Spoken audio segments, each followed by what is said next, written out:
Hey, welcome back to another video. In this one, we're going to do a tow test in my 33-year-old truck, seeing if it can tow 6,000 pounds.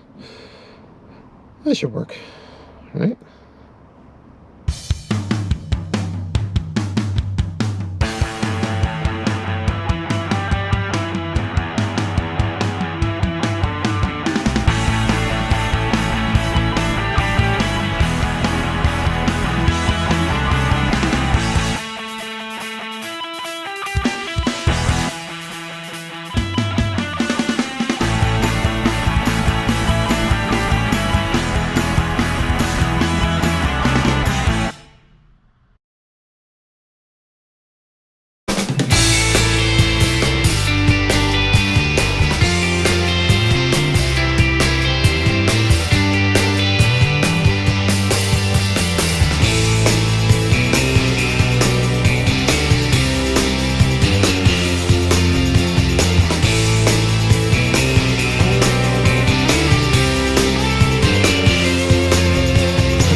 Okay, so what have we got here? We've got a 1990 Chevy Suburban.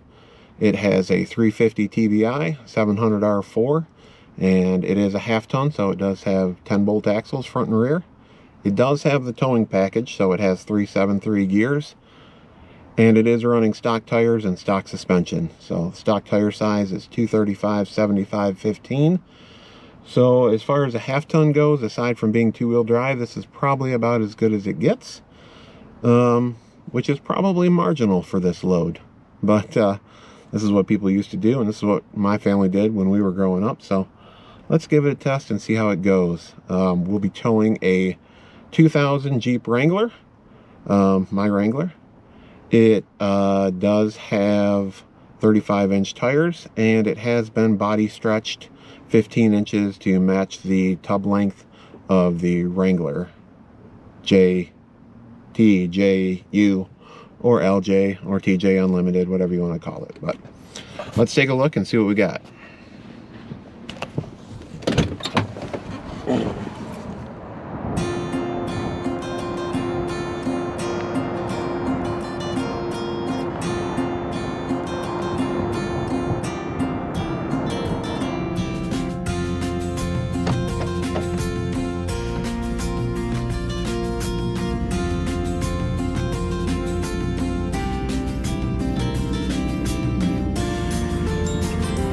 Alright, we're gonna try getting on the freeway here. Speed limit is 70.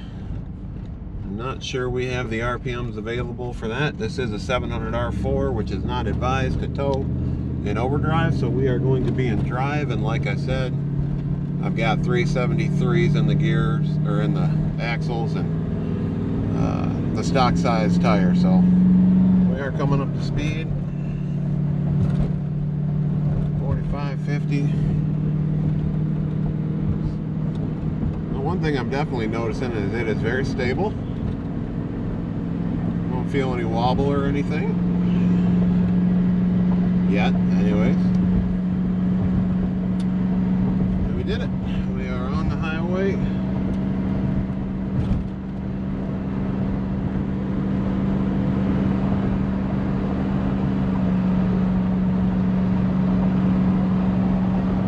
About 65 right now, which I think is about 2,700 RPMs. I think that's about as fast as I would feel comfortable holding this old engine at all day. It's got 146,000 miles, but it does feel stable.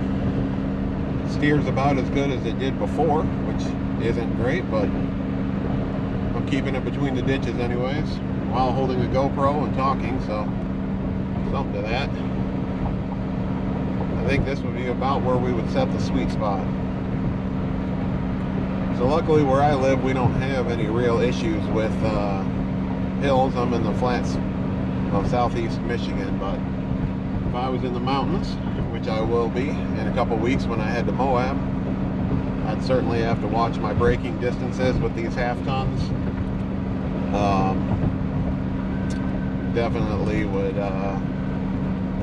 have to be real careful in the mountains with this transmission. I'm not sure I know it's got the factory cooler. We might put in another cooler before then, but overall, you know, for being as old as it is, and let's face it, looking as awesome as it looks, the fact that it can still do this kind of stuff that's just icing on the cake. So, should you tow with an old square body? Yeah. Bring your tools, make sure your vehicle's ready, and have fun. And I do have to address the elephant in the room. This is a cowboy hat, and I'm trying something. Alright, so let's talk systems. First system, let's go with the engine. So this is a factory 350 TBI, which is about a 200 horsepower motor, but about 300 foot-pounds of torque. I think for this load, it's more than sufficient. Assuming you're running in the flatlands. We had no problem getting up to speed. Here we are running practically 70, down to 65, but I could hold any speed I wanted to. Just depends on how much gas I wanted to drink at the same time. So as far as power wise, I think this is enough if you're dealing with relatively flat lands. I think if you're in some mountains, you might be looking for maybe a 3/4 ton or a 454 if you're wanting to tow with one of these vintage Suburbans, or if you wanted to tow heavier than a Wrangler. So behind me at most I probably got 6,500 pounds, maybe 6,000. Haven't had the Jeep on a scale in a while, but I know the trailer's pushing 2,000 and the Jeep's about 4,000. So add in some incidentals and stuff, and I bet we're about 6,500. The next system would be cooling. Again, it's kind of been a short trip here, but we're stuck right there at 210. Nothing seems to be moving there. I have towed this Jeep as a flat tow setup over the mountains back from Montana, and other than the few highest passes, it never warmed up. Even those passes, it ran a little bit warmer, but it was never near overheating. So coolant system seems to be up to the task so far. Probably want to make sure that you've got fresh coolant and good thermostat, and the radiator's not clogged or full of mud. What other systems we got? Fuel. Oh, Suburbans came with 31-gallon tanks or 40-gallon tanks, and this one was optioned with a 40-gallon tank, which is awesome because when you're towing, especially if you get out west, it's nice to be able to pick the station that you want to stop at. So that's a positive. Brakes. Well, this trailer has brakes on both axles. We do have a brake controller, but the brakes compared to today's vehicles leave a lot to be desired. You definitely want to give plenty of space. I have no desire to ever be in an emergency stopping situation with this vehicle. I'm not having to brake too hard here coming down this nice gentle one, but man, if we had to hit them hard, the Jeep's got about the same size brakes, and it's a much lighter vehicle. So yeah, brakes wouldn't be bad to get some new slotted rotors and maybe a rear disc brake conversion, or you know, if you're in the mountains, that's 3/4 ton territory, or being incredibly safe with a 1/2 ton. Comfort wise on the interior, hard to beat this old girl. She got basically a bed built in behind the second seat, or fold it and you got 8 foot, so no problems there. What other systems am I missing? AC, got it. Heat, got it. Cruise control, got it. Fuel injection, runs at any elevation, no problem. So yeah, I think most of the systems are up to it. I'd say your brakes are definitely your weakest area, but there are upgrades available. I'm gonna hang up and drive here because, well, probably should.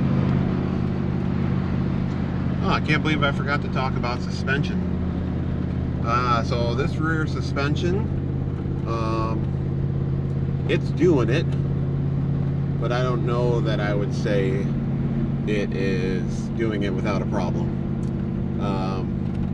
Front suspension feels fine. Obviously, you don't put a whole lot of weight on it when you're towing. But the rear suspension on Suburbans is always notoriously kind of sagging in the back, and this one, well, it seems like it's better than most, but you know, this trailer, to put it where it's going to trailer nice, puts a fair amount of tongue weight on it, and it is noticeably sagging, and that does make for the steering a little bit more wandery, if that's possible, on a straight axle leaf spring truck. But yeah, that would be an area that would definitely benefit from an upgrade, whether that's, you know, a cheap one like air shocks, or add a leaf, or, you know, the right way to do it with airbags. I think the vehicle would sit a little bit more level, and that would make the braking work a little bit better, steering work a little bit better, and even the seating position would feel maybe a little bit more comfortable. Your headlights wouldn't be blinding other drivers. So that's a consideration. You know, these old trucks, when they were new, sat level, whereas if you look at most new trucks today, they sit with a small rake. They've usually got the butt end up in the air a few inches higher than the front. So when they tow, or they've got a load in the back, they tend to sit more level. But these old ones, they sat level from the factory. So with the load, they're definitely sagging. So that is a consideration. I wouldn't call it the end of the world, but something you may want to take into account. So let's see power-wise how this one does. When we get a green light, I'm sure even getting after it, I'm not going to have a problem getting up behind this Taurus. So not getting up behind, keeping up with this Taurus. So, but we'll see. The weird thing about this TBI 350 is the way that the torque curve is. It accelerates just fine, and when you give it more gas, nothing else really happens. It pretty much has the same acceleration, whether you're quarter throttle or full. But we'll give her a little full throttle here once we get straightened out. See how she goes. There she goes into first. Bangs out second. Not really bangs, just flattens. And we are cruising. There's third gear at 45. That was 0 to 50. I think that was all right. Did all right. No big noises, no real troubles. And I don't know how many seconds that was, but we're probably somewhere in the neighborhood of 12,000 pounds altogether. So I think that was more than acceptable. So yeah, it's not a rocket ship. It's not a 06 Duramax, but it's also not a 2020 Canyon. Definitely better than the Canyon. Maybe not as good as the Duramax. So that's my review, towing with my 1990 Chevy Suburban. So the question being, overall, can you tow with a vintage tow rig? I'm calling it vintage because it's at this point 33 years old, so I think that qualifies. I think, yeah, you can. It's going to be a different experience, however, from towing with something new. It's going to be a little bit slower. You're going to have to be a little bit more careful, and you certainly have to make sure that your maintenance is up. Will it make it over the mountains? Can you tow for 1,600 miles or 3,200 miles round trip, like my upcoming Moab trip? That remains to be seen, but stick around and watch it, because I'll be sure to give you all an update. Thanks for watching. We'll see you.